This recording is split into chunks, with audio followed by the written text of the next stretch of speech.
I have kind of already gone over the story about how I heard and got about this game only because it ties so strongly to another game. But you may remember the time when I was at the childcare centre and everyone was playing Tony Hawk's Professional Skateboarding and I was trying to play it as well, but failing miserably. Well, around that same time we were also playing Tony Hawk's Pro Skater 2, and so the same thing kind of applies here. I was terrible at it until eventually I got it one birthday. I got it at the same time as I got the Tony Hawk's Pro Skater 1, but I got both of them together and I just generally like this game more. And this is a game that I feel is one of those games that I consider to be an important game for me, if you know what I mean. Like, when I think about my memories of growing up and playing games and the different stages and all that sort of stuff, this is one of those games that really falls into that category. So what differentiates this from the first game? Well, I think the main difference that people like to point out is that you can now manual, so you can build up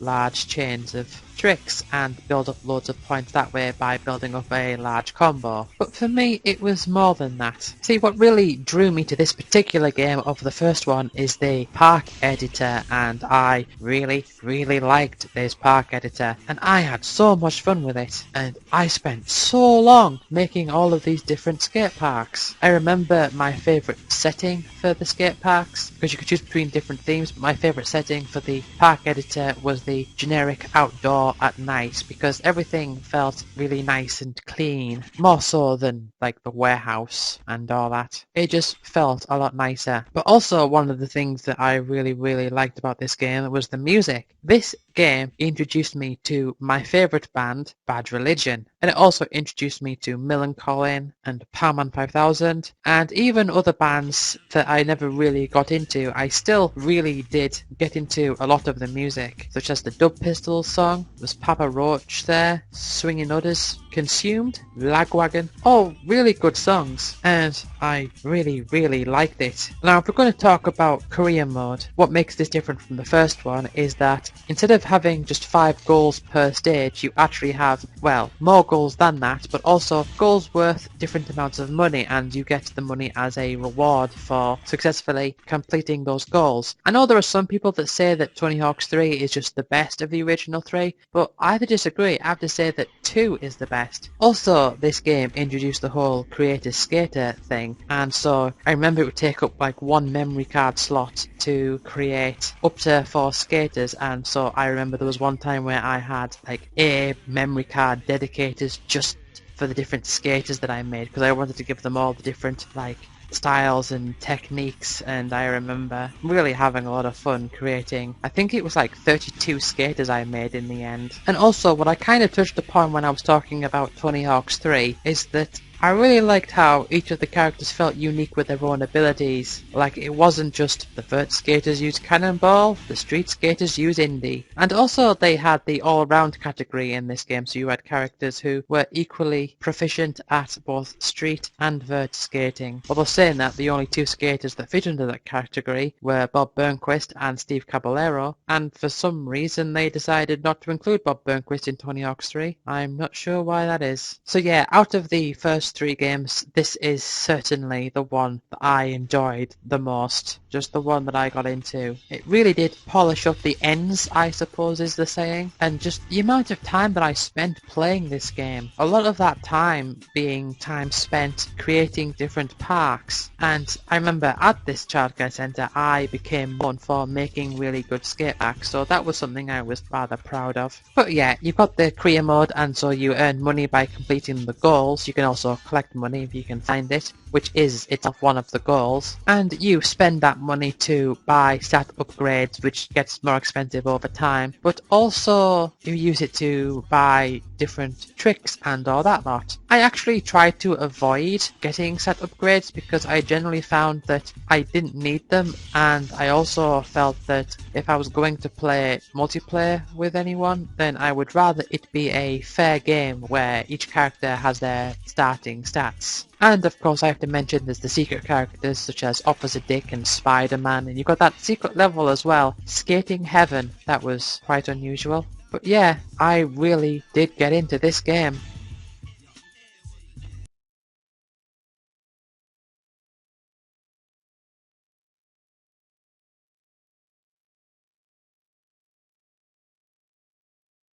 This is a game that my friend Jenny has praised a lot, and I actually didn't play it for quite a while, but eventually when I got my PS4 in 2015, this was one of the games that I got for it, and I played it, and I've got to say, yeah, it's a very good game, and probably the highest point of note with this game is the fact that it was made by one person. And you've probably guessed it already, but the game is Dust an Elysian Tale. Now, I've heard it being pronounced an Elysian Tale, but it looks to me as though it's pronounced Elysian, so that's just how I've always pronounced it. So, basically, it's a Metroidvania, apart from you don't just have one map, but you have a series of different maps, and when you walk off the edge of one of these maps, you are given this world map, and you can then choose which one of these areas to go to. So it's not strictly a single big level Metroidvania, as it is split up into smaller individual pieces. But you are this main character, Dust, and your basic ability is just using your sword. But also you have this companion called Fidget, who can throw these little white things at you, and you can use your spin attack to shoot them all around and attack all the different enemies. And there are different types of elemental attacks that will attack the enemies in different ways. And you do basically just have to go from place to place and complete the story. But two things that I specifically want to mention. First of all is the fact that you have all of these NPCs, and they are basically there to give you side quests. So you talk to the NPC and then they'll say that they want a thing, and so it's basically your job to go and find the thing for them, or kill so many of a certain enemy for them, and all that sort of stuff, which is fine. The other thing I want to mention is the leveling system, because whenever you level up, you will gain a crystal that you can use to upgrade one of your stats. So that's basically like health, attack, defense, and Fidget's ability. But the ruling is that you can't have your strongest stat be any more than 4 crystals above your weakest one, so you have to balance it out in some way, even though it is up to you how you balance it on the way up. Generally speaking, I find health perhaps pretty useless, because defense is just better than health, because healing items will always heal by a set amount of health, whereas defense will decrease the amount of damage, therefore affecting the overall value of the healing item. But generally I just went with attack, and I find that it's rather bare basic, and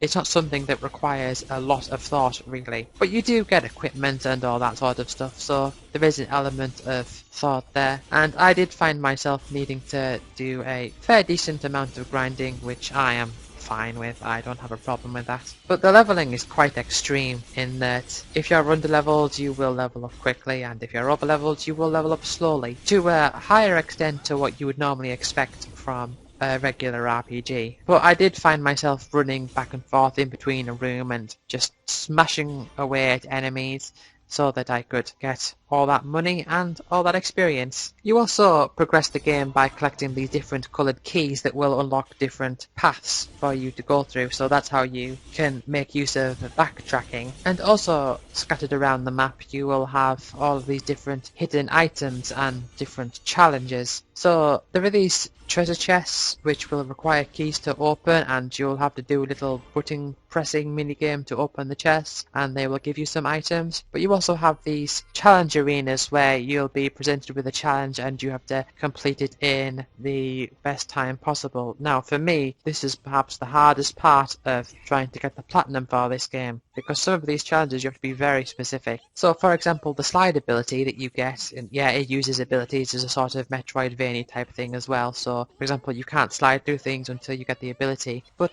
there will be times where you will have to smash all of these different light ball things, and you have to do it within a certain time frame in order to get the highest ranking. But sometimes you have to position yourself just right, because if you slide, you won't slide far enough, or you'll slide a bit too far so that you won't line up with these things to time it all right, and it can be pretty difficult. And one thing I am happy about is that as part of the design you can change the size of the hood, which I'm not going to say that I am happy about that specific feature, because well, I mean, I think it's good that it has that feature, but I'm more so just happy that it has that feature because the hood starts off really tiny. And this is a complaint I have had about certain games where the display is just tiny, like they'll have like health bars just tucked away like really small in the corner, and it's like, no, I want to be able to see those health bars. So actually being able to make it a size where I consider it to be feasible is a very good thing.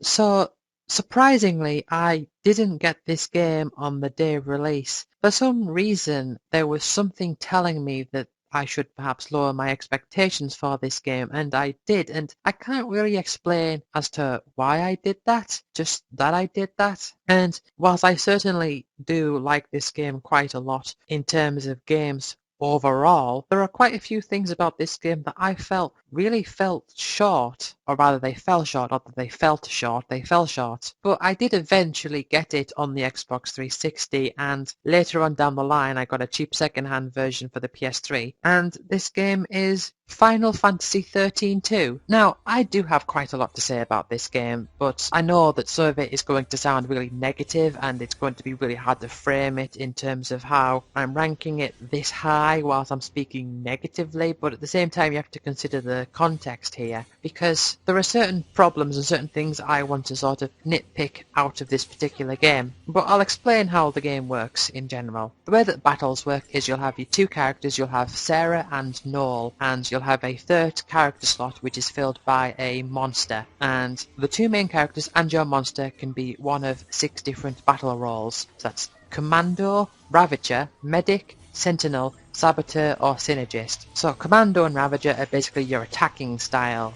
roles. Difference being is that Commando will focus more on direct damage and preventing the enemy from recovering from their stagger damage, which I'm not going to go into all the details of, but a Ravager can also do damage, but also affects more of the stagger bar, and the stagger bar is basically a measure of how much damage you can deal to your opponent. So there is this sort of balance between you want to raise the stagger bar, but you also want to use the Commando to sort of keep it maintained. Sentinels are basically your tank, you have medics which heal, synergists do buffing skills, and saboteurs do debuffing. That's the basic gist of it all. And you can have up to 6 paradigms, and a paradigm is a set of roles for each of your characters. You can have 6 of these, and in battle you can switch between these different paradigms, which is paradigm shifting. The system itself is perfectly fine. The way that your monsters work is that each monster will have its own individual role assigned to it. So you might have one monster that is a Ravager or one that's a Saboteur, and as you level them up, they'll gain their own individual abilities. And so when you paradigm shift, you can switch between different monsters as well. And each monster also has a feral link, which is like an ultimate ability that they can unleash once you've built up this bar high enough. The battling itself is fine. The game itself is fine. The leveling system is not that great.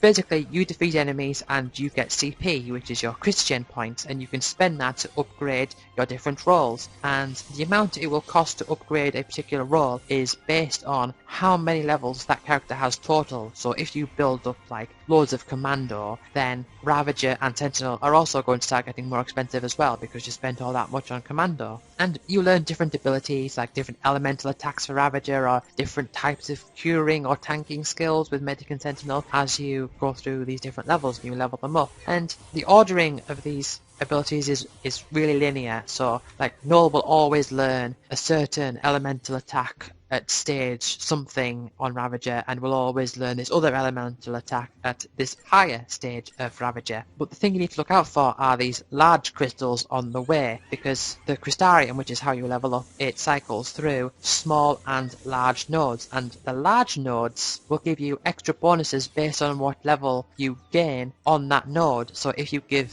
Sarah a Ravager level on that node, she'll get some extra magic ability. And so that's something that you need to consider when leveling up your characters. And monsters is kind of similar, apart from they only have one straightforward level, and you give them like different food depending on their species, or if they're a machinery you give them chips or something. And I mean like computer chips, not like fish and chips, you know what I mean. And the leveling system itself is fine, but one issue I have with it is that so very often you'll find yourself either opening the menu a lot just to like level up once, or holding back and being weaker than what you could be just because you don't want to spend the time opening up the menu all the time. My favourite part of this game by far are the super bosses, which is, I suppose, sort of typical for an RPG, even though usually the leveling up and preparing for the super boss should also be a very interesting part as well. But the super bosses themselves, like Yomi and the Longui, they are, I believe, the best part of the game. Now, there's a lot of collectibles in this game as well that take the form of fragments, and some of them I'm okay with. Some of them where it's like collect all the data on all the enemies, fine, right? I can go ahead and do that and I don't really have any problem with that. Some of them are kind of stupid though, like there's ones where you have to go to Serendipity, which is like this casino place, and just win loads of money on this slot machine. That's pretty stupid. And you've also got these ones that are hidden around, and you have to use Mog's ability to reveal the different chests so that you can open them and get different items, and in some cases it's fragments. And you can use the fragments to unlock fragment abilities, which is a very good part of this game as well. So, for example, you can unlock the gliding ability, where you can glide through the air for a bit, which helps in some areas where there's lots of like pits to fall into, or if there's like a ledge where you generally need a chocobo, you can bypass that by getting the glide ability. And there's things like higher encounter rate and cheaper items in the shops and all that sort of stuff. And the puzzles as well, there's also these different times where you will go through this weird time gate thing and you'll have different puzzles. And there's 3 types of puzzles. There's the connect the dots ones, which are just stupid and boring. There's the disappearing floor puzzles, which I like. I like those puzzles. And then there's the clock puzzles, and nobody likes the clock puzzles. It's easy to understand how you're meant to solve them, but it's just trial and error unless you use like an online guide thing. So yeah, that's Final Fantasy 13 too.